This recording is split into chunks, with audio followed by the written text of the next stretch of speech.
Hello दोस्तों, नमस्कार। स्वागत है आपका बिहार एक्सप्रेस न्यूज में। ताज़ा नजर डालते हैं बिहार की तमाम मुख्य बड़ी खबरों पर। इससे पहले वीडियो को लाइक नहीं किया तो लाइक करें, साथ ही चैनल को सब्सक्राइब कर लीजिए। भागलपुर में नए एयरपोर्ट का होगा निर्माण। डीएम को मिली 475 एकड़ जमीन तलाशने की जिम्मेदारी। भागलपुर जिले में हवाई सेवा शुरू करने की उम्मीद जग गई है। कुल 475 एकड़ भूमि पर हवाई अड्डा का निर्माण होगा। इसके लिए बिहार विधानसभा में मंत्री ने सरकारी आश्वासन दिया है। साथ ही बिहार सरकार के मंत्रिमंडल सचिवालय विभाग के सिविल विमान निदेशालय के निदेशक ने जिला अधिकारी को 475 एकड़ जमीन चिन्हित कर रिपोर्ट उपलब्ध कराने का निर्देश दिया है। हवाई अड्डा का निर्माण हो जाने से हवाई सेवा शुरू हो जाएगी और फिर भागलपुर से आसपास के जिले के विकास को पंख लग जाएंगे। विधायक पवन कुमार यादव ने भागलपुर जिला में हवाई अड्डा निर्माण की मांग रखी थी। इस पर हवाई अड्डा निर्माण किए जाने के लिए मंत्री ने सरकारी आश्वासन दिया था, जिस पर 31 मार्च 2023 को गैर सरकारी संकल्प जारी किया गया था। सरकार के स्तर से इन कार्रवाइयों के बाद सिविल विमान निदेशालय के निदेशक ने डीएम को गत 5 फरवरी 2024 को आवेदन पत्र भेजकर 475 एकड़ भूमि चिन्हित कर रिपोर्ट भेजने का निर्देश दिया है। इसकी सूचना बिहार विधानसभा के उप सचिव को दे दी गई है। इसके साथ ही जिला प्रशासन के स्तर से भूमि चिन्हित करने की कार्रवाई शुरू कर दी गई है।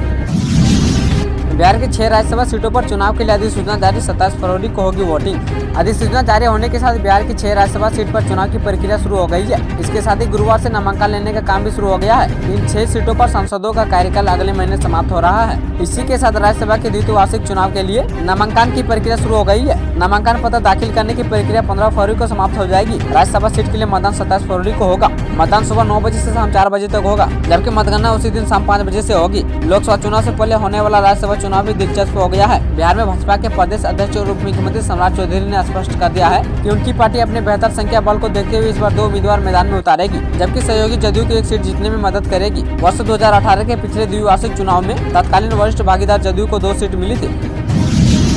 प्रेम प्रसंग से नाराज परिजनों ने लड़की के किए थे टुकड़े टुकड़े, पिता दादा समेत 3 गिरफ्तार। दरभंगा जिले के कामतौल थाना क्षेत्र के मंगरथू गांव में प्रेम प्रसंग में हॉरर किलिंग का मामला सामने आया है। बेटी के प्रेम प्रसंग से नाराज परिजनों ने गला दबाकर हत्या कर दी है और शव का टुकड़े टुकड़े कर उसे बोरे में बंद करने के बाद पुआल के नीचे रखकर आग लगा दी है। वारदात को गत 2 फरवरी को अंजाम दिया गया था। हैरानी यह है कि मामले में परिजनों ने अज्ञात पर एफआईआर दर्ज कराई थी। पुलिस जांच में घटना का खुलासा होने पर गुरुवार को सिटी एसपी सुमा मायर ने इसकी जानकारी दी है। मामले में पुलिस ने लड़की के पिता, दादा और चचा को गिरफ्तार कर लिया है। सिटी एसपी ने प्रेस कॉन्फ्रेंस में कहा कि मामले में पुलिस ने मृतका के परिवार के 3 सदस्यों को गिरफ्तार किया है। उन्होंने बताया कि मंगरथू निवासी श्यामदास ने अपनी पुत्री को जलाकर उसकी हत्या कर देने की प्राथमिकी कामतौल थाने में दर्ज करवाई थी। इसमें एसपी के निर्देश पर उनके नेतृत्व में सदर एसडीपीओ अमित कुमार ने पुलिस निरीक्षक कामतौल अंचल व कामतौल थाना अध्यक्ष के साथ टीम का गठन किया है। सिटी एसपी ने कहा कि जांच के दौरान मामले में 2 अन्य लोगों की संलिप्तता सामने आई है। वे श्यामदास के रिश्तेदार बताए जा रहे हैं। फिलहाल वे दोनों फरार चल रहे हैं। उनकी गिरफ्तारी के लिए छापेमारी की जा रही है।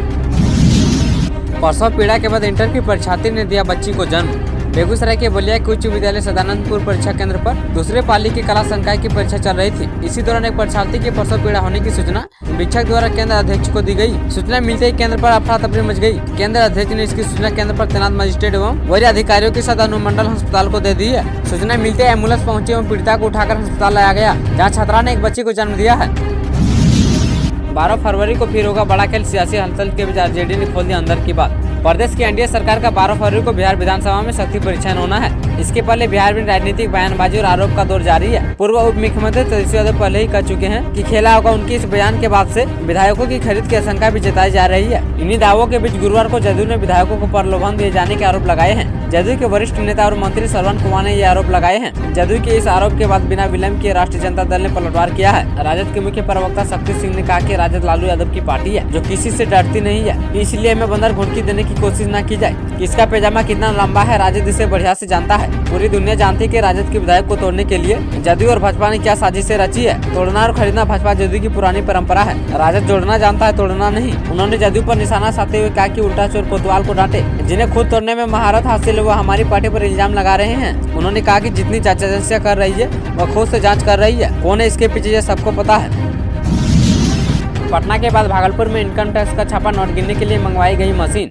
बिहार में जांच एजेंसी एक्शन में आ गई है। भ्रष्ट लोगों के खिलाफ ताबड़तोड़ कार्रवाई हो रही है। पटना के बाद इनकम टैक्स की टीम ने भागलपुर में भी छापा मारा है, जहां जमीन कारोबारी शंकर यादव के घर में छापेमारी की है। रेड की खबर सामने आने के बाद इलाके में हड़कंप मच गया है। जमीन कारोबारी शंकर यादव बरारी थाना क्षेत्र के हाउसिंग बोर्ड कॉलोनी में रहते हैं। फिलहाल अधिकारी कुछ भी बोलने से परहेज कर रहे हैं। इधर कार्रवाई के दौरान ही इनकम टैक्स की टीम ने नोट गिनने की मशीन मंगवाई है। साथ ही कई ट्रंक भी मंगवाए गए हैं। सूत्रों के मुताबिक भारी मात्रा में कैश और जमीन के कागजात बरामद किए गए हैं। गौरतलब है कि शंकर यादव जमीन की खरीद बिक्री का काम करते हैं। उनका बरारी थाना क्षेत्र के मंगलम हॉस्पिटल के पास सोनाली सोनालिका ट्रैक्टर का शोरूम भी है। पटना से आई आयकर विभाग की 5 सदस्यीय टीम छापेमारी कर रही है। वहीं हाउसिंग बोर्ड कॉलोनी में शंकर यादव के घर के बाहर भारी संख्या में पुलिस बल की तैनाती की गई है। बताया जाता है कि हाल के दिनों में शंकर यादव ने भागलपुर के कई इलाकों में प्लॉट खरीदा है।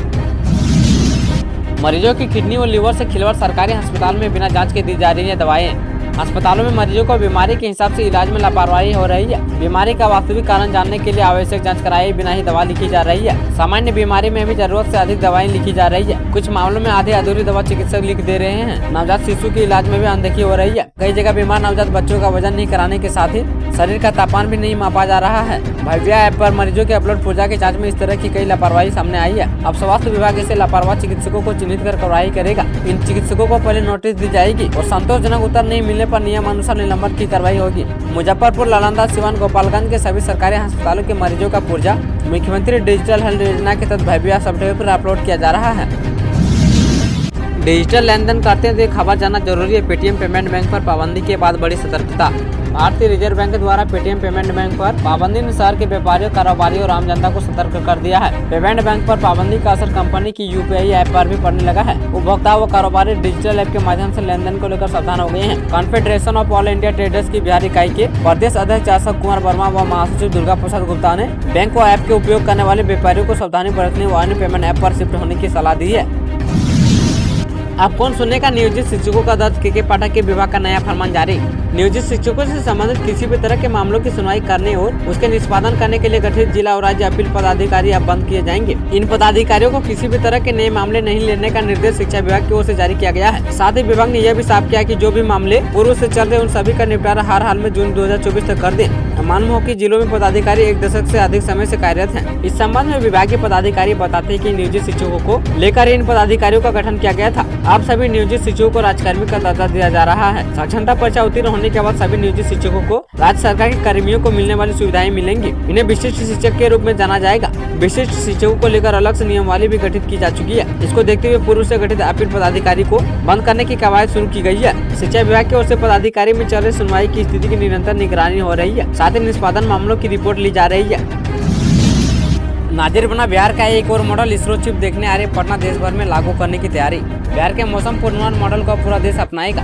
शीघ्र ही बिहार मॉडल को देखने इसरो के अध्यक्ष एस सोमनाथ बिहार आएंगे। योजना एवं विकास विभाग इसकी तैयारी में जुट गया है। इस समय प्रदेश में 5 दिनों के मौसम का सटीक पूर्वानुमान जारी किया जा रहा है। कुछ दिन पहले नासा के वैज्ञानिक भी बिहार का मौसम केंद्र देखने आए थे। बिहार मॉडल की सबसे खास बात यह है कि इसमें हर पंचायत से हर 15 मिनट पर मौसम पूर्वानुमान की जानकारी आती है। एक पंचायत से दिन भर में 96 बार डाटा आता है। सभी पंचायतों से दिन भर में 80,000 से अधिक डाटा संकलित किए जाते हैं। मौसम विभाग राज्य की सभी पंचायतें से जुड़ी हुई है। इसका विस्तार गाँवों तक किया जाना है। मुख्यमंत्री नीतीश कुमार ने पिछले साल 27 मई को बिहार मौसम सेवा केंद्र का शुभारंभ किया था। उन्होंने एक मोबाइल ऐप का भी लोकार्पण किया था। इससे पंचायत स्तर के मौसम की सटीक जानकारी 5 दिन पहले किसानों और आम लोगों को दी जा रही है। मौसम पूर्वानुमान को लेकर बिहार मॉडल की प्रशंसा अमेरिका और नीदरलैंड भी कर चुके हैं। अमेरिका ने मौसम पूर्वानुमान को लेकर बिहार के कार्यों की जमकर प्रशंसा की है।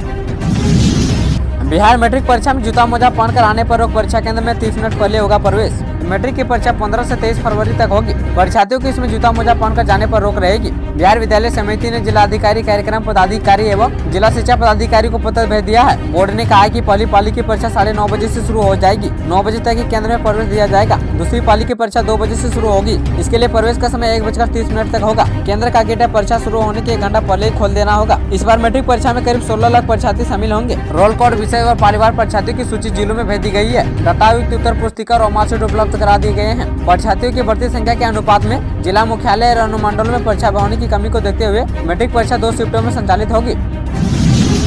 बिहार में इस तारीख से बदल जाएगा मौसम। ठंड के तेवर पड़ जाएंगे ढीले। 3 डिग्री तक चढ़ेगा पारा।